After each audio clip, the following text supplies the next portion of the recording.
What's up, everybody? Welcome to yet another episode of AsToldByGonzo, the YouTube channel where I talk about nerdy stuff, whether it's pop vinyl, music, or the love and passion I have for film. Once again, it is Monday, so happy Monday to each and every one of you. In today's video, I'm going to be reviewing a movie, Tobe Hooper's 1977 horror slasher film, Eaten Alive. Of course, Eaten Alive is the third film, I want to say, Tobe Hooper. He did it right after Texas Chainsaw in 1974. This is also written by Kim Hinkle. Him and Tobe Hooper teamed up to make Texas Chainsaw. Finally got around to seeing Eaten Alive, and I gotta say, I really enjoy this movie. The movie stars Neville Brand as Judd, or as he's referenced in the movie, Old Man Judd. He runs this broken down bed and breakfast, kind of 3-story house. Really broken down, really old, very sketchy place in the woods. A place where you really don't want to stay in. It's creepy, it's really foggy. He has this lake or this pond that's kind of built underneath the house and leads, to the side of the house where he has an alligator, or as he says, his big crocodile animal. Essentially, the plot of the movie is everybody that comes in and rents, a room, Judd kind of kills them off one by one, and they're kind of thrown in the pond and eaten alive by his pet alligator. But Eaten Alive is different from that. And even in some of the interviews with Tobe Hooper, he explains how he really didn't want to go for your traditional kind of horror movie. It's more or less like a fantasy horror.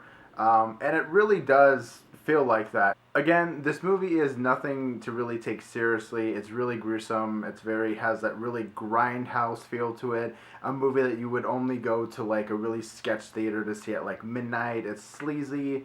It's very, obscure. None of the characters in this movie really are relatable at all. They're all different and unique. They have different reasons why they have to end up staying at the hotel. One of them's traveling just on vacation through. Another father and his daughter are looking for their other daughter, and they have to stay at the hotel.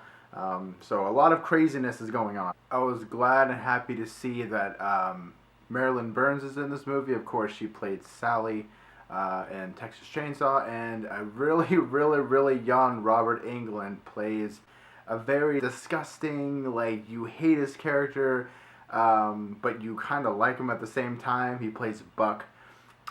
This, young, really drunk guy who just wants to get laid by girls all the time, and yeah, it was really cool to see him as really young and just kind of starting out in his career, and definitely fun to see Robert Englund, of course, Freddy, in this movie. Neville Brand as Judd, he's just a crazy character. I don't remember the last time I really seen a character this crazy.